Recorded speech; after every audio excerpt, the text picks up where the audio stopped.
Olá a todos e todas, como vocês estão? Espero que estejam bem. Meu nome é Maiele Pereira, estou aqui mais uma vez para estudar com vocês a lição que tem por título Anunciando o Reino. Nós vamos hoje estudar o tópico da quinta-feira, que tem por título Jesus novamente profetiza a própria morte. Mais uma vez, vimos etapas de como Jesus ele anunciava o seu reino, não um reino terrestre, o que muitas pessoas naquela época acreditavam, mas o reino celeste, que estava ali caracterizado na primeira vinda de Jesus, que veio mais uma vez para realmente redimir a vida daqueles, né, que ele veio para salvar. Então, partindo desse pressuposto, vamos ler a pergunta A. Relate a parábola que Jesus falou ao povo na ocasião. Então, retomando um pouco sobre o que de fato, né, ele tinha presenciado naquele contexto, nós vemos que Jesus ele fala da parábola da vinha. E na ocasião, ela se encontra, né, em Marcos capítulo 12, versículos 1 a 11. E ela fala de um homem que ele plantou uma vinha e cercou-a de valado e fundou nela um lagar. E edificou uma torre, arrendou-a a alguns lavradores e partiu para fora da terra. Então, ele fez isso, né? Passou o tempo, mandou que um servo fosse aos lavradores para que pudesse saber como é que estava a plantação, se estava tudo bem. Mas é falado, quando nós lemos os versículos, que aqueles lavradores que foram postos ali pelo dono da vinha, eles se apoderaram daquele homem e o feriram e o mandaram embora de mãos vazias. E essa situação, ela continuou a acontecer.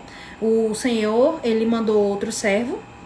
E mais uma vez ele é falado que os lavradores eles não agiram de uma forma positiva, pelo contrário, é falado que eles apedrejaram aquele servo e feriram na cabeça e o mandaram embora.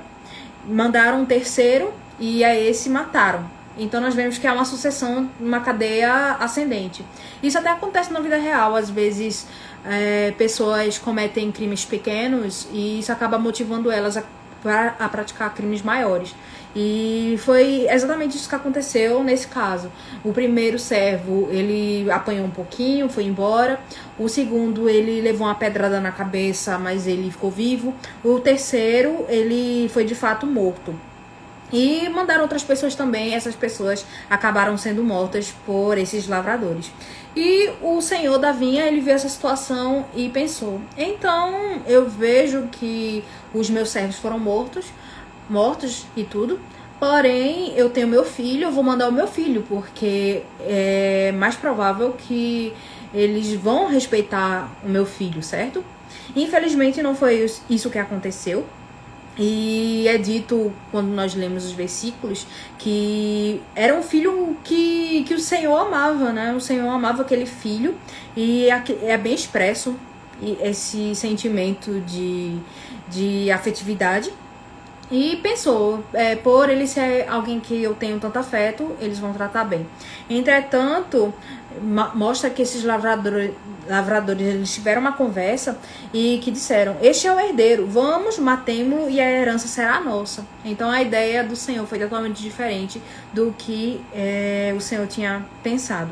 E fala que agarrando-o mataram e o lançaram fora da vinha. Que fará, pois, o Senhor da vinha? Virá e destruirá os lavradores e dará a vinha a outros. Ainda não lestes essa escritura. A pedra que os edificadores rejeitaram, esta foi posta por cabeça de esquina. Isso foi feito pelo Senhor e é coisa maravilhosa aos nossos olhos. Então nós vemos que há uma junção dessa parábola também com a comparação da pedra angular. Então mostra Jesus como o filho que foi, né, aquela vinha e foi morto. E ao mesmo tempo mostra que Jesus era a pedra angular, que era a pedra que tinha sido rejeitada por todos, mas era a pedra de fundação daquele local.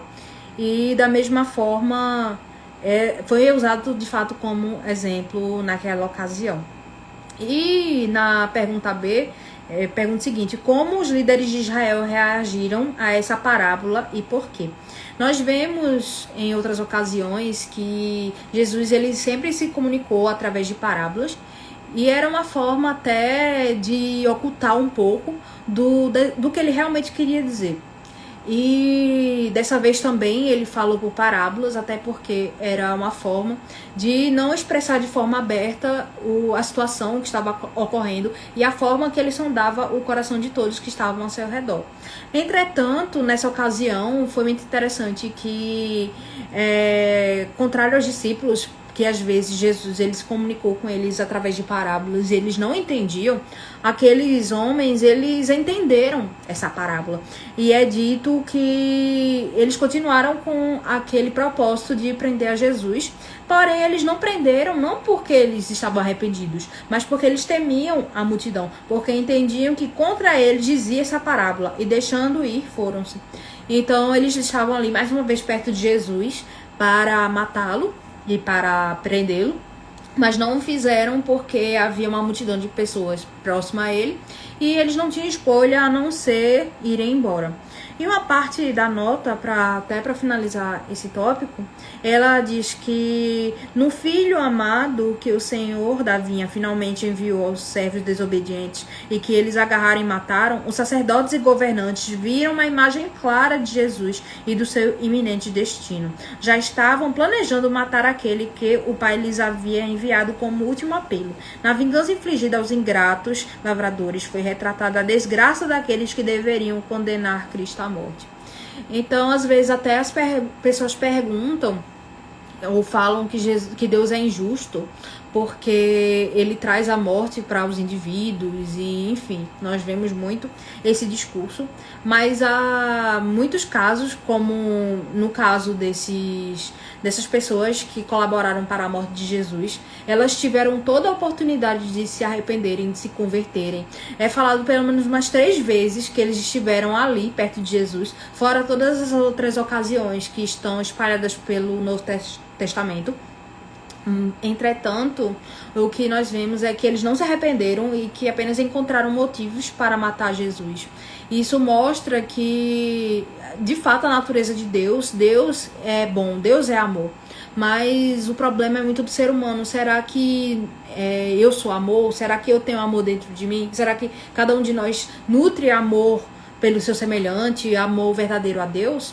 É algo muito para se pensar.